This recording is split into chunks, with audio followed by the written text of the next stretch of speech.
Video kali ini mari kita flashback ke tahun 2016 melihat akun Facebook Rian Wisnu yang merupakan teman dari Eki dan Vina.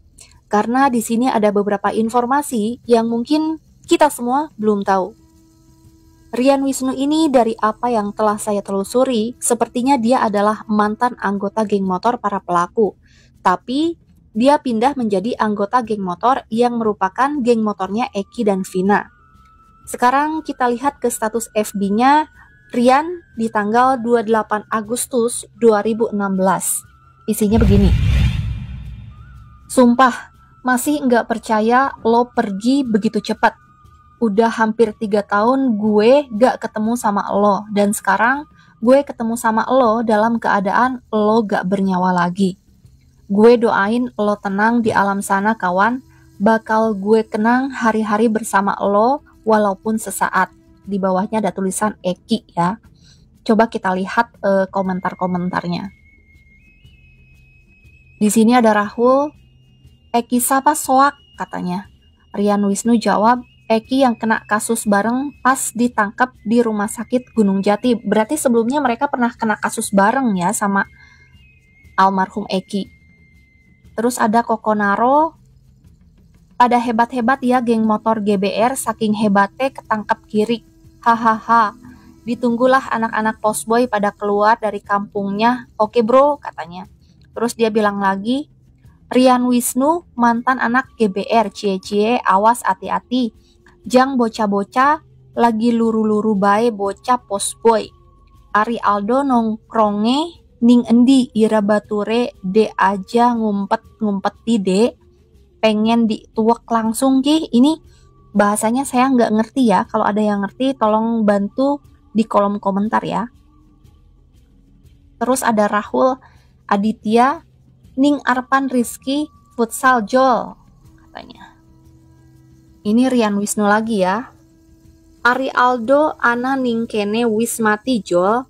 DWK kabur ke Bandung karena DWK otak dari pembunuhannya karena Aldo punya dendam pribadi sama almarhum Eki. Wis beli zaman gangster kuh luru duit kang bener gara-gara gangster temen kita mati katanya. Kalau yang kita mengerti mungkin Aldo ini yang dimaksud adalah yang membunuh Eki dan punya dendam pribadi terhadap almarhum Eki dan dia kabur ke Bandung. Bener gak sih? Coba kalian bantu di kolom komentar ya. Terus Rian bilang lagi, 3 pelaku belum kena, 2 lari ke Jakarta dan 1 Aldo lari ke Bandung. Di sini terus-terus disebut Aldo ya. Siapa ini Aldo? Terus Kokoronaro nih bilang lagi, ya siap-siap bae ya, Kang kabur ari balik dek katanya. Terus kita lihat lagi statusnya Wisnu di tanggal 29 Agustus 2016. Gini katanya. Sampai sekarang gue nggak nyangka lo pergi begitu cepat kawan. Gue hanya bisa kirim doa buat lo diterima di sisi Allah dan maafkan dosa-dosa lo selama hidup. Yang tenang di alam sana ya kawan.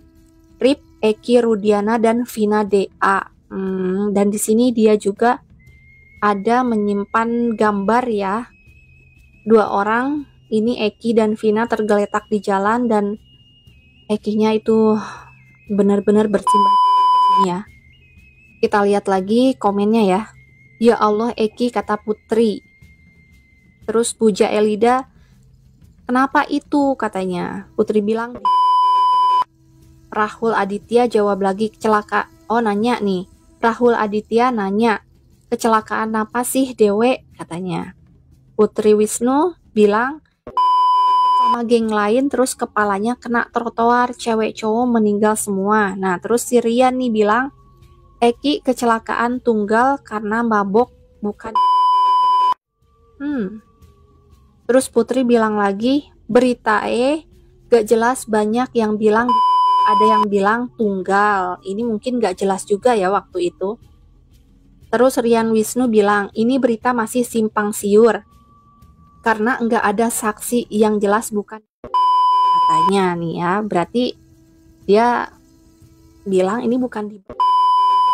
Terus Rian Wisnu bilang lagi, Rahul, Ira inget enggak Eki yang pernah main bareng di KCB? Sekian DWE, wis meninggal dit, lagi malming jam 10 kecelakaan di jalan layang Kepompongan arah mau ke Sumber. Kata Putri wis kudu Jadi di sini kayaknya masih bingung antara kecelakaan atau memang ada pembunuhan ya. Coba kita lihat lagi. Oh, ada lagi nih. Kata Rian Wisnu, minta doanya aja buat almarhum Eki Rudiana dan ceweknya Vina DA. Semoga diterima amal ibadahnya dan diampuni dosa-dosanya. Amin. Amin ya. Putri bilang amin. Terus Cici, innalillahi wa inna ilaihi rojiun. Semoga amal ibadah mereka diterima Allah Subhanahu wa taala. Rian bilang lagi, beritanya belum jelas soalnya nggak ada saksi.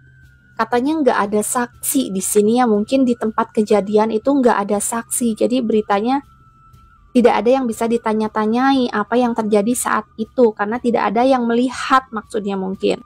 Nah, terus kita lihat lagi tanggal 17 September 2016 ini Rian Wisnu ini bikin lagi status yang isinya mati juga itu anak, setimpal dengan perbuatan dia bunuh sepasang sejoli Eki dan perkosa Vina. Nah, di sini berarti sudah agak terang benderang ya. Berarti memang kejadian kasus Eki dan Vina itu adalah kasus pembunuhan, bukan kecelakaan ya. Tapi di sini disebutkan mati juga itu anak, setimpal dengan perbuatan dia bunuh sepasang sejoli Eki dan perkosa Vina. Berarti pelakunya itu sudah mati. Matinya ini kenapa? Kecelakaan kah? Dibunuh kah? Atau karena ada dendam kah? Karena yang kita tahu kan dari 8 yang tertangkap ini sekarang ya. Kemarin kita tahu lagi kenyataan baru bahwa ternyata ada 4 DPO. Yaitu Andi, Dani, Peggy, dan satu nama yang tidak pernah kita tahu atau seperti disembunyikan itu Panji. Apa jangan-jangan yang meninggal ini Panji? Apa ini alasan dari 4 DPO berubah menjadi 3 DPO karena 1 DPO telah meninggal? Tapi kenapa sepertinya setelah itu 3 DPO ini seperti tenggelam juga bersama meninggalnya mungkin si 1 orang tersebut? Mungkin ya, selama 8 tahun dan tidak seolah-olah tidak diusut lagi. Di sini rasanya ada yang janggal. Jangan-jangan ya. Ada kasus di atas kasus yang membuat kasus ini terhenti. Jangan-jangan yang selama ini diduga ada keterlibatan para pejabat dari 3 DPO ini salah.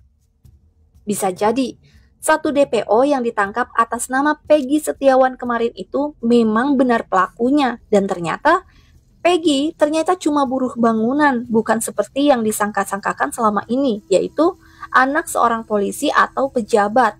Nah, ini bikin tanda tanya lagi kan? Jangan-jangan isu-isu anak pejabat dari 3 DPO itu hanya untuk mengalihkan saja atau untuk justru menutupi kasus yang lebih besar. Berarti 1 orang pelaku yang sudah meninggal ini harus diusut bagaimana cara pelaku ini bisa meninggal. Kalau pelaku ini ternyata dibunuh, siapa yang telah membunuh 1 pelaku tadi? Takutnya ada keterlibatan dan sangkut pautnya dengan kejadian Eki dan Vina. Nah, kalau sampai benar-benar seperti itu, berarti ada kasus lain dong selain kasus Vina dan Eki. Soalnya, kok kejadian bahwa 1 pelaku sudah meninggal terkesan tak pernah terekspos di media. Dan ada 1 dari 4 DPO yang dihilangkan. Kalian berpikiran sama nggak sih dengan saya?